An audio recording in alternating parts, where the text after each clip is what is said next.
అనంత పద్మనాభస్వామి వ్రత విశిష్టత, వ్రత కథ. కలియుగంలో భక్తియే మానవులకు ప్రధానమైనది. శంకర భగవత్పాదులు వారు తన వివేక చూడమణిలో ఈ విధంగా చెప్పారు. అనంతానంత దేవేశ అనంత ఫలదాయక అనంత దుఃఖనాశాయ అనంతాయ నమో నమః. మన పూర్వీకులు ఏ మార్గమైతే అనుసరించారో అదే మనకు అనుసరణీయం. మహాజన ఏన గత సంపదాః అన్నది పెద్దల వాక్కు. ఈ మేరకు భక్తి మార్గంలోనే భగవంతుని అనుగ్రహాన్ని పొందవలసి ఉంటుంది. అందుకు ఉత్తమమైన మార్గాల్లో ఒకటి అనంత పద్మనాభస్వామి వ్రతం.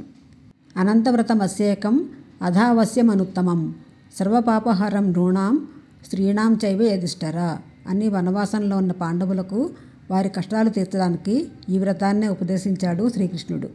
భాద్రపద శుక్ల చతుర్దశి నాడు దీనిని ఆచరిస్తాం. దీనితో సమస్త పాపాలు తొలగిపోయి సుఖ సంతోషాలు సంపదలు కలుగుతాయని, దీనిని మించిన వ్రతం మరొకటి లేదని కృష్ణుడు ఉద్ఘాటించాడు.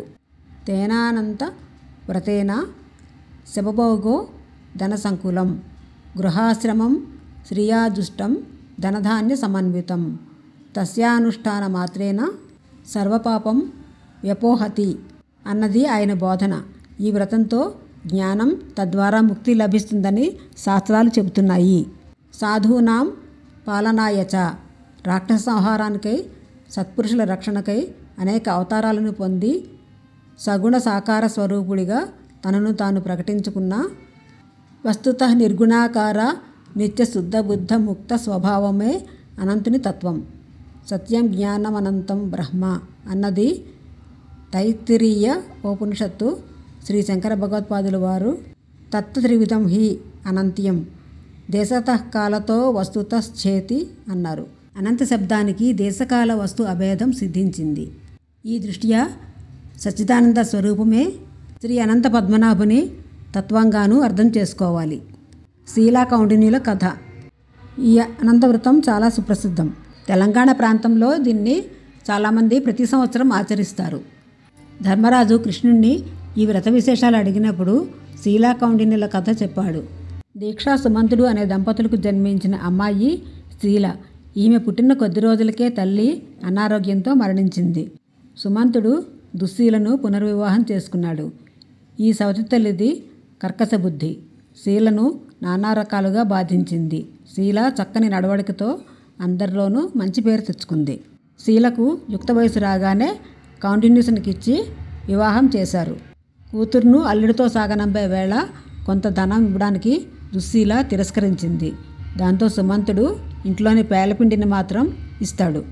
శీలా కౌండిన్యులు బయలుదేరి మధ్యాహ్నానికి యమునాది నదీ తీరానికి చేరుతారు. అక్కడ కొద్దిమంది స్త్రీలు ఎర్రని వస్త్రాలు ధరించి ఏదో వ్రతం చేసుకోవడం ఆమె కంట పడుతుంది. అదే అనంతుని వ్రతం. ఈ నోము ఫలం అనంతం. ఎంతటి సమస్యలు ఉత్పన్నమైనా ఆ దేవదేవుని అనుగ్రహంతో తొలగిపోతాయి అని శీల తెలుసుకుంటుంది. తక్షణమే ఆమె అదే నదీ తీరంలో తన దగ్గర ఉన్న వస్తు సామగ్రితోనే లోపం రాకుండా అనంత పద్మనాభ వ్రతం చేసుకుంటుంది. దాంతో ఆ స్వామి శీలను అనుగ్రహిస్తాడు. ఆ దంపతులు ఇంటికి చేరేసరికి ధనధాన్యాలు సంపదలు సమకూరుతాయి. కష్టాలు తొలగించే కంకణం స్వర్ణాభరణాలు ధరించిన శీల ఎడమ చేతికి అనంతుడి తోరం కనబడగా, కౌండిన్యుడు నువ్వు ధరించిన ఆ దారం ఏమిటి? నన్ను నీ వశం చేసుకోవడానికి ఏదైనా ప్రయత్నిస్తున్నావా అని అనుమానిస్తాడు. ఈరోజు మనం అనుభవిస్తున్న ఈ సంపదలకు కారణమైన ఆ అనంతుని తోరమే ఇది అని చెప్పింది శీల. ఐశ్వర్య మదంతో అతను ఆ తోరాన్ని తెంపి అగ్నిలో పడేస్తాడు. అత్యుత్కటై పుణ్యపాపై ఇహైవ ఫలము పభుజ్యతే. పాపతీవ్రత వల్ల తక్షణమే సర్వసంపదలు నాశనమై బంధువర్గం దూరమై భయంకరమైన దుఃఖాలు కష్టాలు కలుగుతాయి.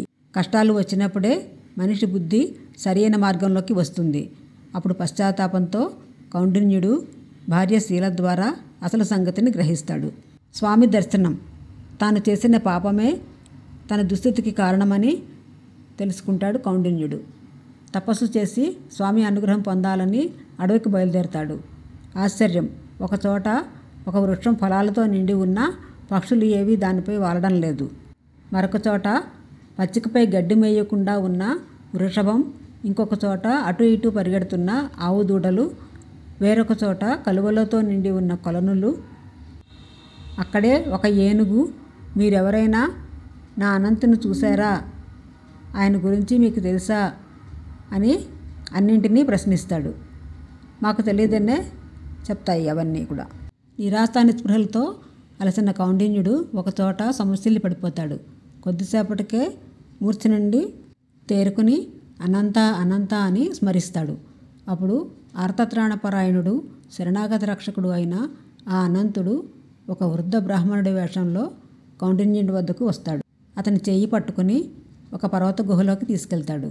అక్కడ శంకుచక్రాలు, గదా గరుడ శోభితుడైన మహోన్నతంగా ప్రకాశించే దివ్యమంగళ స్వరూపాన్ని కౌండిన్యుడు దర్శిస్తాడు. వేళా విశేషం.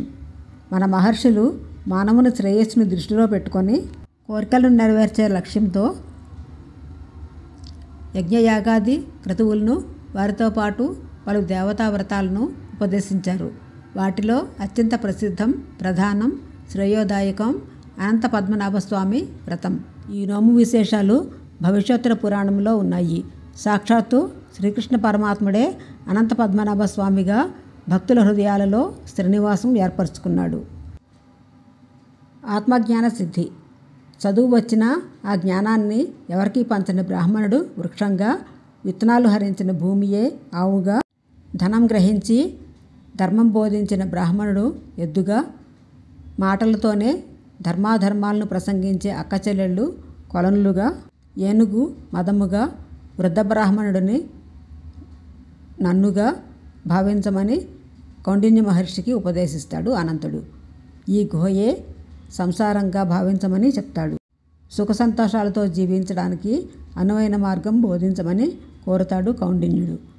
దానికి స్వామి మహర్షి, నువ్వు 14 సంవత్సరాలు నియమనిష్టలతో, భక్తి శ్రద్ధలతో నా వ్రతాన్ని ఆచరించగలవు. వ్రతానంతరం బ్రహ్మచారిని సువాసిని అర్చించి నా స్వరూపమైన తోరాన్ని ధరించండి.